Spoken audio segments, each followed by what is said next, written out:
talk about very authoritarian. In Thailand, the former PM is being charged for insulting the monarchy. Imagine going to jail because you said a few mean words about some dude in power and he didn't like it. This is one of the problems with having a monarchy. They can abuse their power at their will. If you say just one wrong thing, they can have you arrested and put in jail.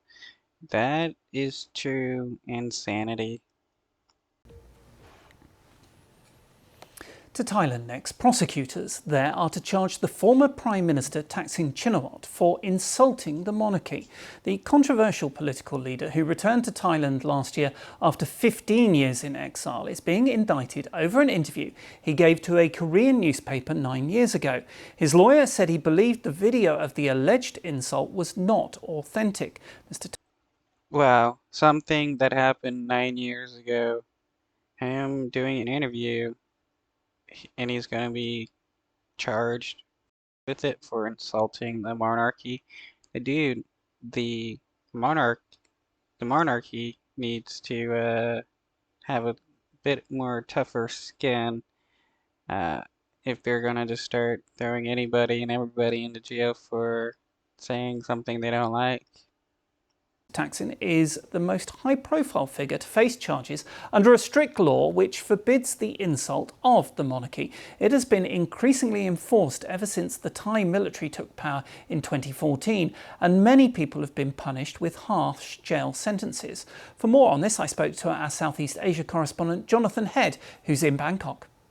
It was just a year after his sister, leading a government headed by his party, was ousted by a military coup. And in this interview, he accused the council, the Privy Council, the very senior military figures who advised the monarch, of being complicit in allowing that coup to happen, of deposing his sister.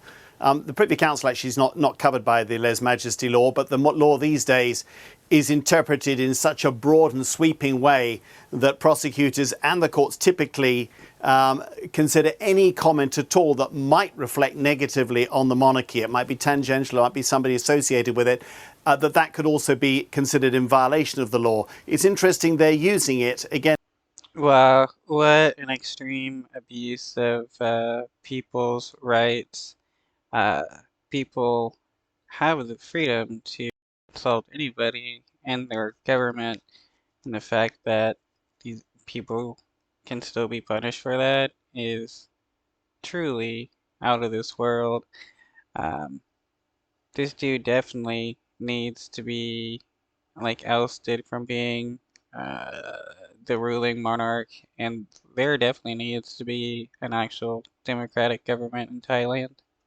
Against such a high-profile figure, I mean, it really puts the monarchy centre stage still, something it's supposed not to be apolitical, it's supposed to be above politics. But you've got Thaksin Shinawatra facing charges of insulting the monarchy. You've got the party that won the election last year, the Reformist Move Forward Party, facing dissolution because of its policy of wanting to amend this very harsh law. The monarchy just sits centre stage time and again in Thai politics. Despite Conservatives saying, oh, we've got to keep the monarchy out of politics, it's always there as a factor. And just explain, Thaksin Shinawatra has come back to the country. He still has a huge political influence there, doesn't he? He's a very outsized figure anyway. This man was, he's charismatic. He founded a new party that was the most successful election-winning machine Thailand had ever seen in the first decade of the century. He was ousted by a coup, then his sister was later. He's been whittled down by military and royalist forces, but his party is still very significant. Now, he was in exile for 15 years, but allowed to come back last year because this new reformist party I mentioned, Move Forward, was suddenly seen by the Conservative establishment as actually as much more of a threat. So they kind of came up with a grand bargain. Mr. Thaksin could come back as long as he was contrite, which he was. His party, which had not done so well in the election last year, would be allowed to form a multi-party coalition, and he would be allowed to put an ally into govern. And that's what's happened. But he's still very visible. I think a lot of the hardcore royalists don't trust him. And I think many people will see this indictment on these very serious royal charges as a kind of warning. And the case could take a very long time to go to trial